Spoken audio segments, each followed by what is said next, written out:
A quantidade de linhas que foram cruzadas em Brasília nas últimas 48 horas é tão alarmante que choca mesmo quem está acostumado. Ou ao menos devia chocar. Porque a verdade é que as últimas 48 horas passaram em branco, como se tudo fosse normal. Mais um dia no debate da política polarizada brasileira. É só que, sabe, ontem um ministro do Supremo Tribunal Federal ameaçou de cassação a um senador da República. Eu sei. A maioria de vocês aqui olha para mim pensando o seguinte: se vindo da esquerda, pensa consigo, mas também o senador abusou, né? Se da direita vai por outro caminho, oba, vai defender o meu. E o problema não tem nada a ver com direita ou esquerda, zero. Não tem a ver com se o senador cometeu um crime ao qual caiba a cassação ou não tem. O problema é o seguinte: em nenhuma democracia do mundo, juiz ameaça. Zero. Juiz julga os casos que lhe são apresentados, ponto. E se o caso envolve o juiz, ele se cala, nem julga, se afasta para que um juiz isento faça a avaliação. O juiz não dá pitaco, não em democracia funcional, em nenhuma democracia normal. Na verdade, o fato de que a maioria de nós brasileiros, isso me inclui, tá? O fato de que a maioria de nós tenhamos olhado para tudo o que aconteceu como mais um dia de debate político habitual no Brasil mostra o quanto nos perdemos como país. O quão disfuncional, corroída, na lona da nossa democracia. Nós nos colocamos à direita ou à esquerda, do lado contra juízes, como se juízes fossem atores políticos normais. Juízes não são atores políticos. Juízes não participam do debate político.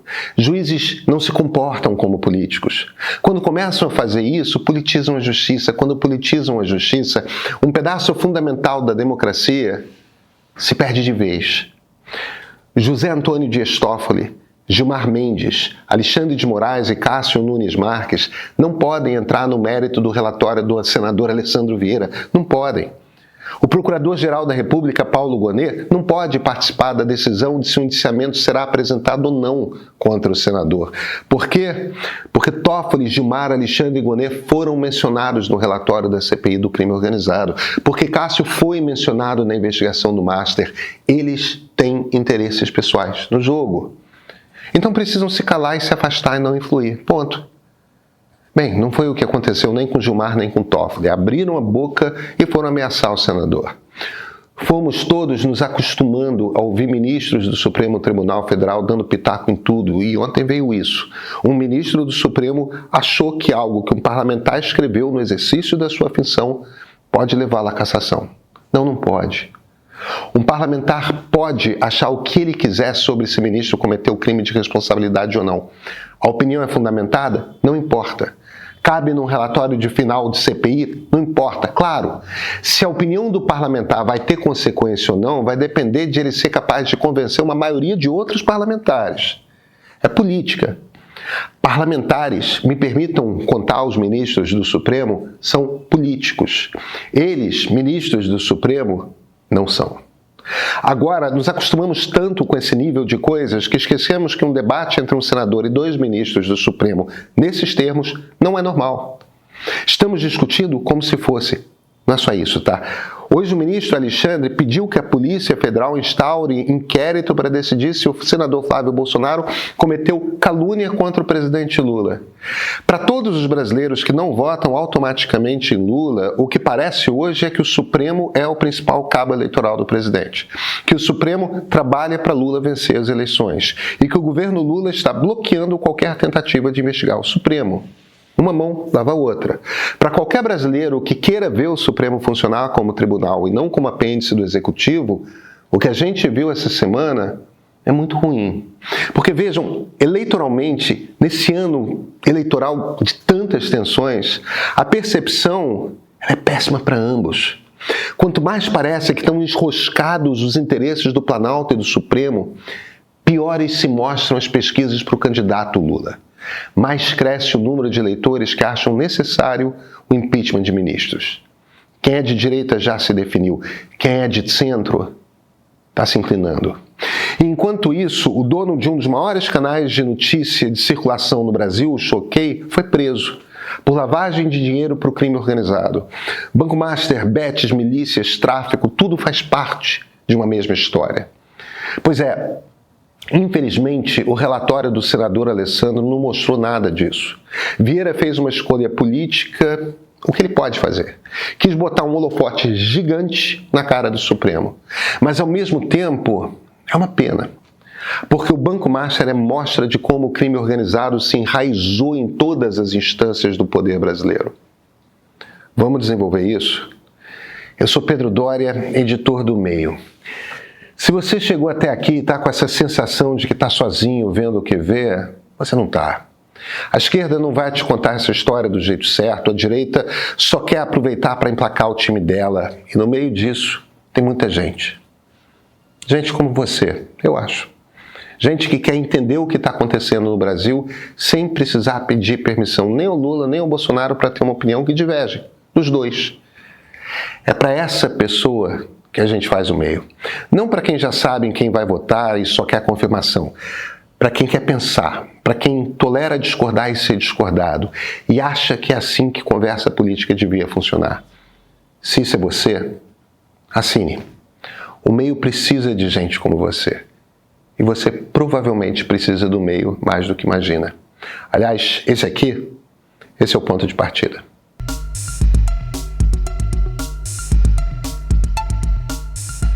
O Estadão vem mostrando nas últimas semanas o quanto de sites de notícia que o Banco Master financiava direto ou indiretamente. São sites como o Platô, como o Bastidor, mas também gente de fofocas como o Léo Dias. Hoje a Polícia Federal prendeu 2 influenciadores gigantes, o Cris Dias e a Débora Paixão. Prendeu também Rafael Souza Oliveira, dono do perfil Choquei, além dos MCs Ryan e Pose do Rodo. O esquema deles envolve bets, envolve apostas ilegais e eles faziam lavagem de dinheiro. Pelas mãos da turma do Choquei passou mais de R$1 bilhão, com B de bola. Vejam, somos 215 milhões de brasileiros. De todos nós, 300 pessoas, segundo a Forbes, têm mais de R$1 bilhão. Isso dá 0,0001% da população. São 3 zeros antes do 1. Um traço. São donos de bancos gigantes, donos de uma emissora de televisão, das maiores companhias do país. Esse 1,5 bilhão, 1 bilhão e 600 mil que passou pelas mãos dessa turma é dinheiro do horror brasileiro. É dinheiro dos milhões de brasileiros que estão endividados porque se viciaram em bets. É o horror dos brasileiros que vivem em regiões do país onde homens com submetralhadoras decidem quem vive e quem morre, quem entra e quem sai, e que mulher vai ser violentada hoje à noite. É o horror que fez apodrecer por dentro toda a política do meu estado, do Rio de Janeiro. Flávio Bolsonaro dava medalhas para milicianos, o mesmo Flávio que hoje processa quem publicou da sua relação com milicianos. A primeira-dama Janja Lula da Silva usava o Choquei para tentar ditar a conversa na internet brasileira. E um dos ministros do Supremo Tribunal Federal tinha um cassino clandestino em sociedade com Daniel Vorcaro. A questão aqui não é se uma coisa é mais grave do que a outra. A questão é que o pior do crime brasileiro se misturou tanto com Brasília que perdemos a capacidade de nos horrorizarmos. Todos nós brasileiros. Nós não estamos chocados o bastante. A máquina que informa um pedaço imenso do Brasil, que torna alguns políticos e funcionários públicos gente muito rica, que move a cultura dos influencers, financia sites pornográficos e horroriza pedaços das cidades brasileiras, é uma máquina só. Isso é o maior, tá? Isso é bem maior. Porque os 2 ataques milionários que ocorreram ao Pix nesses últimos 6 meses são feitos pela mesma máquina. Esse troço é o problema central do Brasil de hoje. Só que como todo mundo tem algum envolvimento com o problema, ninguém quer realmente investigar. O relatório do senador Alessandro, ele é ruim. Mas a CPI, ela foi investida de investigar por toda parte, pelo governo, pela presidência do Senado, pelo Supremo, por incontáveis senadores de direita. No final, foi o governo que trabalhou para enterrar de vez o trabalho da comissão. O nosso país está muito doente e a maioria dos eleitores estão hipnotizados. É mais fácil convencer a todo mundo que estamos numa guerra entre direita e esquerda por projeto de Brasil. Nós já não estamos mais numa democracia normal. É uma democracia que sofreu uma tentativa de golpe militar por um ex-presidente e que corre o risco de ser capturada por uma máquina criminosa. Nós precisamos urgentemente de um Supremo Tribunal Federal, de uma Polícia Federal, de uma Procuradoria-Geral da República com coragem para encarar esse problema. Precisamos também de senadores e deputados federais, além de alguém na presidência da República capaz de entender que o problema do país está acima dos seus laços pessoais. Sabe, é a boa e velha impessoalidade da democracia, coisa que tem feito imensa falta no país do compadrio.